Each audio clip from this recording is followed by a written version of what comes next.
Le gouvernement afghan reconnaît de lourdes pertes à Ghazni mais reste confiant. Des soldats afghans montent la garde dans la ville de Ghazni, pendant une vaste offensive des talibans, le 12 août 2018.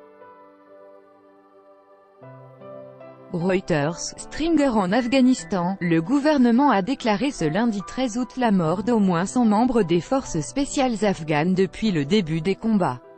Depuis jeudi soir, on s'interroge sur ce qui se passe dans la ville de Ghazni, située à environ 2 heures de route de Kaboul.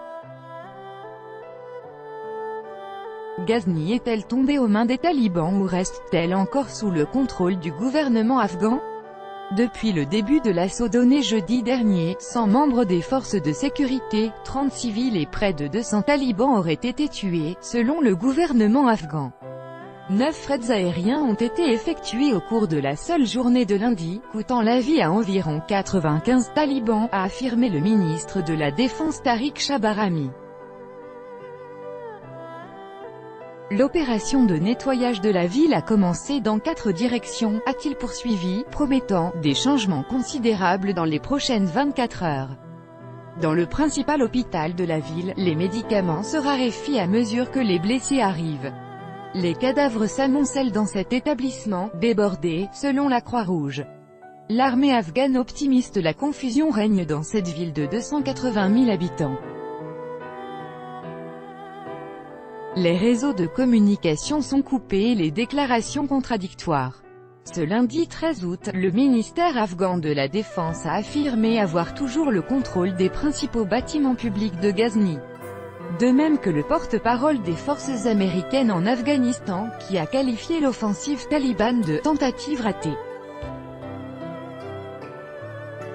Dimanche, le président Ashraf Ghani avait décidé l'envoi de troupes supplémentaires à Ghazni. Une ville stratégique puisque reliant Kaboul, la capitale, aux provinces du sud, en grande partie contrôlées par les talibans.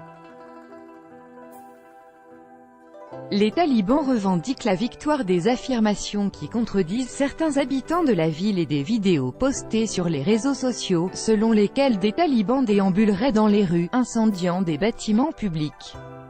Dimanche soir, les insurgés faisaient du porte-à-porte, exigeant de l'eau, du thé ou encore des brouettes pour transporter leurs blessés, a par ailleurs constaté un correspondant de l'AFP dans la ville.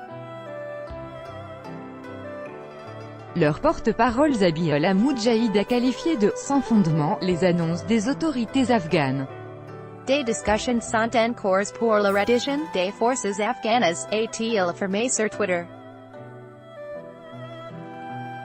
Siege of remaining enemy inside city HS tightened, Turkar underway for their surrender. Besieged enemies imploring Mujahideen to open a way for their retreat. Zabihullah M. @Zabihullah 4, 13 août 2018, avec AFP.